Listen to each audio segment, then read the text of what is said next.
G'day everyone and welcome to the 1 month milestone episode of the Let's Give It a Crack Get Fit series. In this episode, we'll take a quick look at our results over the last 4 weeks and break down the stats on our gains and losses to see how we've travelled over the last month and make sure we're on track to hit our goals. But first, let's quickly check out how I went with my diet and exercise over the last week. I did derail my eating plan a little this week. I went out on Friday for a work lunch with great beer and amazing food, and as you'd expect, I drank and ate way too much. I obviously knew this was coming up, so I had lighter calorie days before and after to mitigate it somewhat. And while I still managed to drop some weight, it was less than previous weeks. The same lunch that thwarted my diet also impacted one of my workout sessions as well. I got home much later than I expected and only managed to fit in about half of my workout. However, on Saturday, I did quite a bit of yard work to make up for this shortfall, so I probably ended up evening out. Okay, let's get into the meat of this milestone episode, measurements. So here's the starting numbers I recorded on day 0, and I'm happy to report that I've seen improvements across the board in all of these indicators. So let's break it down. Starting with my weight, on day 30, I weighed in at 99.1 kilograms, which is a loss of over 6 kilos and about 6% of my body weight. I'm really happy with this result and it's a great start. Next up, we have my upper body measurements, and it was positive all around again. I dropped a few centimeters on both my neck and chest and added a few centimeters onto my shoulders as I started to gain a bit of muscle. Moving on to the midsection, this is where I'm clearly holding on to most of my fat and where I hoped to see the best improvements. It looks like the diet and exercise has really paid off in the first month, and I've definitely seen my best losses here with a great 7 centimeter loss around my belly, dropping 6%. And finally, we have the arm and leg measurements. I don't think I was really carrying too much fat on my arms and legs, and my exercise program hasn't been geared towards building a lot of muscle. And as expected, there hasn't been much change here. And I honestly don't expect too much change here over the entire 3-month period.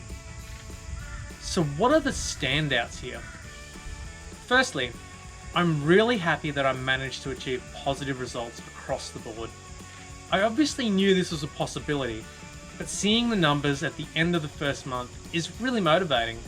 And the big takeaway for me to pass on to others will be to make sure that you record your results as you progress to help you motivate yourself and continue the journey, especially when it feels like you can't really see any difference looking in the mirror every day. While I lost a few centimeters across my upper body and my face definitely looks like I lost weight, the bigger numbers are definitely around my midsection. And this is a bit surprising, given that when I look in the mirror or photos, it feels like there's almost no difference around my belly and waist. Okay, so let's compare my day 0 and day 30 photos. What's interesting, and could be viewed as frustrating here, is that there doesn't really seem to be a big difference in how my body looks from day 0 to day 30. Just looking at the photos and in the mirror, it's really easy to understand why people give up after a month or two because they don't see any tangible results in how they look. But for me, this just reinforces how important it is to take an array of body measurements as well, because while I don't really look that much different, it's obvious based on my measurements alone that I've made quite a bit of improvement over the past month. So how am I travelling against my goals at the 1 month mark? At the moment, I'm ahead of my goal weight, which is great. I do expect this to slow down in the coming months, so being ahead now should help keep me on track later as it gets a bit harder to lose weight at the same rate. For my day 30 workout, I tested my maximum reps for all 3 of my exercise goals: squats, push-ups, and pull-ups. For squats, it's safe to say I've already hit my goal. It looks like I set my goal way too low for this, and I'll keep working on improving here anyway. My squats goal was 30, and on day 0, I could already punch out 18 of them, and by day 30, I was able to complete 50. My push-ups are in a really good place too. My goal for these is 32, and on day 0 I could do 6 of them. At day 30, I'm able to do 23, so I'm closing in on my goal, but I do think getting out those last 7 is going to take quite a bit longer. The pull-up goal is tracking pretty badly, and we've covered this over the preceding weeks. It hasn't really changed since the beginning of the Get Fit journey. My goal is 5 pull-ups, and we're still at 0 at the end of the first month. We'll just have to suck it and see on this one. To summarise, on the whole, it's been a great first month.